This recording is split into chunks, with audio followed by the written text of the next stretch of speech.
Greetings to all my 9th standard students. இன்னைக்கு day 3 ஆக்டிவிட்டியில் நம்ம future டென்சஸாக பார்க்க போகிறோம். நம்ம ஆல்ரெடி ப்ரெசண்ட் பாஸ்ட் டென்சஸ்லாம் கம்ப்ளீட்டாக பார்த்துட்டோம். இதில் வந்து ஒன்லி ஃப்யூச்சர் டென்ஸாக பார்க்க போகிறோம். Simple future, future continuous, future perfect, future perfect continuous, இந்த 4 நம்ம பார்க்க போகிறோம். சரி, இதோட ஸ்ட்ரக்சர் அப்படின்னு பார்த்தோன்னா, இந்த சிம்பிள் ஃப்யூச்சருக்கு வந்து ஐவி வந்துருந்தால் ஷால் போட்டுக்கோங்க. ஐவி தவிர ஹீ, ஷீ, இட்டு, தே, யூ அதெல்லாம் வந்தால் வில் போட்டுக்கோங்க. போட்டுட்டு என்ன பண்ணணும்னா மெயின் வேர்பை அப்படியே போட்டுருங்க. மெயின் வேர்ப்னால் என்ன சொல்லியிருக்கேன்? கோ, சி, வாக், ரன், இந்த மாதிரி base form of the verb இருக்குல்ல, அதை அப்படியே போட்டுக்கலாம். அதில் எந்த சேஞ்சும் பண்ணக்கூடாது. எஸ் ஆட் பண்ணுறதோ இடி ஆட் பண்ணுறதோ அதெல்லாம் பண்ணக்கூடாது. அந்த பேஸ் ஃபார்ம் ஆஃப் த வேர்பை அப்படியே போட்டுக்கோங்க. அடுத்தது பாருங்கள், ஃப்யூச்சர் கண்டினியூஸ். சரியா? ஃப்யூச்சர் கண்டினியூஸில் ஐ ஷால் பி, ஐ வந்து ஐக்கு வீக்கு ஷால் போட்டுக்கோங்க, மித்ததுக்கு வில் போட்டுக்கோங்க. இதில் என்ன பண்ணணும்னா பக்கத்தில் பி வேர்பு போடணும். பிஇ, பி அப்படின்னு போடணும். ப்ளஸ் வேர்பு கூட ஐஎன்ஜி சேர்த்துடணும். நம்ம எப்படி சொன்னேல, கோனா கோயிங், வாக்குனா வாக்கிங், ரன்னா ரன்னிங் அப்படின்னு அந்த வேர்பை ஆட் பண்ணிக்கிறணும். இது ஃப்யூச்சர் கண்டினியூஸ். அடுத்து ஃப்யூச்சர் பர்ஃபெக்ட் பாருங்கள்.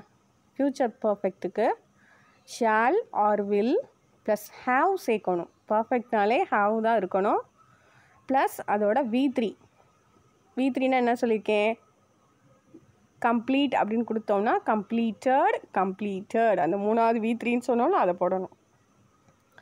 இப்போ கோ சொல்லியிருக்கோன்னா கோ தான் V1, வென்ட்டுன்றது V2, கான் அப்படின்றது V3. அப்போ அந்த கான் அப்படின்ற வேர்பை போட்டுடணும். அடுத்து பாருங்கள், ஃப்யூச்சர் பர்ஃபெக்ட் கண்டினியூஸ் அப்படின்னு பார்த்தோன்னா ஷால் இருக்கலாம் அல்லது வில் இருக்கலாம். அது கூட ஹாவ் போட்டிருக்கணும். ப்ளஸ் பீன் போட்டிருக்கணும். இங்கே வந்து பி போட்டிருப்போம், இங்கே வந்து பீன் போடணும். இங்கே வந்து பி போட்டிருப்போம், பி வேர்பு. சரியா? இங்கே பாருங்கள் பீன் போட்டிருப்போம், நல்லா கவனித்து பாருங்கள். ப்ளஸ் வேர்ப் கூட ஐஎன்ஜி சேர்க்கணும். சரியா? இந்த 4 ஸ்ட்ரக்சரையும் ஃபஸ்ட்டு உங்கள் மைண்டில் ஏற்றிட்டிங்கன்னா உங்களுக்கு இந்த ஸ்ட்ரக்சர் மாறாது, கரெக்டாக எழுதிடுவீங்க. சரியா? அதில் தப்பு வர சான்ஸ் இருக்காது. அதனால தான் உங்களுக்கு இந்த காலம் மாதிரி நான் பிரித்து கொடுத்துருக்கேன். சரி, இப்போ இதில் நம்ம கீவேர்ட்ஸ் பார்த்துக்கலாம். சிம்பிள் ஃப்யூச்சர் டென்ஸ் அப்படின்னா என்னென்னா, நான் இப்போது இன்றைக்கி சாயங்காலம், நாளைக்கு காலையில், நாளைக்கு நைட்டு அப்படி சொல்லுவோம்ல, அந்த மாதிரி வர்றது எல்லாமே சிம்பிள் ஃப்யூச்சரில் வரும். Tomorrow, the next day, very soon, the next year, ஓகேவா? இந்த நெக்ஸ்ட்டு செஞ்சுரி. இப்போ நம்ம 2021 இருக்கோம் அப்படின்னா இன் 2022 அப்படின்றதுமே சிம்பிள் ஃப்யூச்சரில் வந்துடும். அடுத்தது பாருங்கள், த ஃப்யூச்சர் கண்டினியூஸ் அப்படின்னா என்னென்னா at this time, tomorrow, the next day, அங்கே இருக்க மாதிரியே தான் இங்கேயும் சின்ன சின்ன சேஞ்சஸ் வரும், அவ்வளோதான். அடுத்து ஃப்யூச்சர் பர்ஃபெக்ட்டுக்கு அதுக்கு by the time, by this time, ஓகேவா? இந்த மாதிரி இருக்கும்.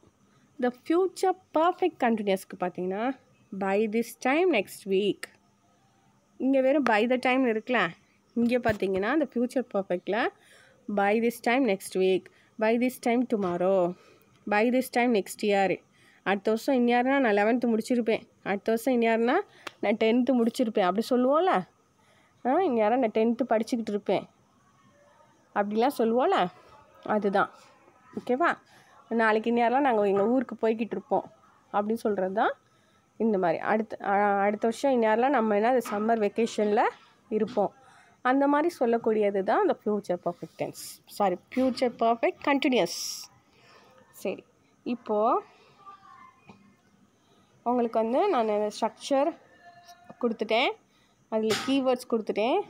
கொஞ்சம் இதை வந்து மெமரைஸ் பண்ணிவிட்டு ஒவ்வொரு சென்டென்ஸ்லேயும் நீங்கள் அப்ளை பண்ணி பார்க்கும்போது உங்களுக்கு வந்து மறக்காது. உங்களுக்கு சென்டென்ஸ் க்ரியேஷனுக்கு வந்து ஈஸியாக இருக்கும் இந்த மெத்தடு. சரியா? அடுத்து பாருங்கள், இப்போ உங்களுக்கு எவாலுவேஷன் கொடுத்துருக்காங்க, அதில் நான் ஆன்சர் சொல்கிறேன் பாருங்கள். fill in the blanks with correct forms of verbs given in brackets. இது அப்படியே பார்த்து உங்கள் நோட்டில் காப்பி பண்ணாமல் ஃபஸ்ட்டு அந்த சென்டென்ஸை நீங்கள் ட்ரை பண்ணுங்கள். ட்ரை பண்ணிவிட்டு உங்களோட ஆன்சர் அட்லீஸ்ட் 1-2வது எழுத முடியுதான்னு ட்ரை பண்ணுங்கள். சரி பாருங்கள், first one, if it rains heavily what does you do அப்படின்னு கொடுத்துருக்காங்க. இதில் வந்து நமக்கு கீவேர்ட்ஸே இல்லை. அப்போ கீவேர்ட்ஸ் இல்லைன்னா நம்ம என்ன பண்ணலாம், நல்லா அந்த சென்டென்ஸை கவனிச்சோன்னா இந்த ரெயின்ஸ் அப்படின்ற வார்த்தை இருக்குது சரியா. அப்போது இஃப் இட் ரெயின்ஸ், இந்த இஃப் இட் ரெயின்ஸ்ன்றது என்னென்னா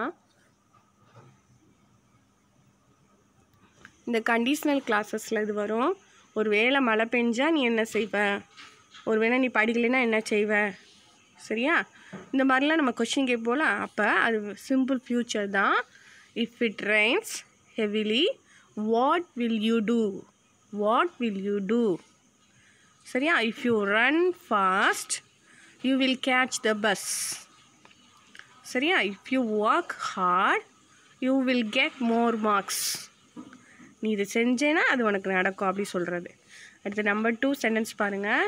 she does complete her work by the time next month. யாரெல்லாம் அவள் வேலையை முடிச்சிருந்துருப்பா by the time next month அப்படின்னா அது என்னென்னா ஃப்யூச்சர் பர்ஃபெக்ட் கண்டினியூஸ் டென்ஸ். அப்போ she will have been completing her work, she will have been completing her work by this time next month. அடுத்து we dash construct a new building at this time next year. அடுத்த வருஷம் நாங்கள் இங்கே new building என்ன பண்ணிகிட்டு இருக்கோம், shall be constructing. அடுத்து tomorrow அப்படின்னு வந்திருக்கு, அதனால் இட் வில் ரெயின் அவ்வளோதான். அடுத்து பாருங்கள், they dash celebrate my birthday by the time next month. அடுத்த மாதம் யாரெல்லாம் அவங்க பர்த்டேவை செலிப்ரேட் பண்ணிகிட்டு இருப்பாங்க. They will have been celebrating பண்ணிக்கிட்டு இருப்பாங்க. அடுத்து இந்த இடத்துல கிராண்ட்பான்ற வேர்டு மிஸ் ஆகிருக்கு. கிராண்ட்பா அல்லது கிராண்ட்மா ஏதாவது ஒரு வேர்டு போட்டுக்கோங்க. My grandpa retire from his service by the time next year. அடுத்த வருஷம் யாரெல்லாம் ரிட்டையர் ஆகிருப்பார், வில் ஹாவ் பீன் ரிட்டையரிங். அடுத்து பாருங்கள், the teacher receive his award by the time next month. அடுத்த மாதம் யாரெல்லாம் அந்த அவார்டு அவங்க வாங்கிட்டு இருப்பாங்க, வில் ஹாவ் பீன் ரிசீவிங். ஓகேவா. The government will have eradicated the dreadful corona by next year. By next இயர்னு வந்திருக்கனால இது ஃப்யூச்சர் பர்ஃபெக்ட் சரியா. வில் ஹாவ் எராடிகேட்டட் குறைச்சிருப்பாங்க அப்படின்னு சொல்கிறது தான், அதுதான் will have eradicated. The government will have eradicated the dreadful corona by next year அப்படின்னு சொல்லிட்டு என்ன பண்ணி இந்த சென்டென்ஸை நம்ம கம்ப்ளீட் பண்ணுறோம். ஓகேவா. இதை வந்து நீங்கள் உங்கள் புக்கில் வந்து ஃபஸ்ட்டு 1 or 2 சென்டென்ஸும் நீங்கள் ட்ரை பண்ணி பாருங்கள். ட்ரை பண்ணிவிட்டு அப்புறம் அந்த ஆன்சர் எழுதுங்க. ஓகேவா. ஓகே, நம்ம Day 4 ஆக்டிவிட்டியில் மீட் பண்ணலாம். தேங்க்யூ.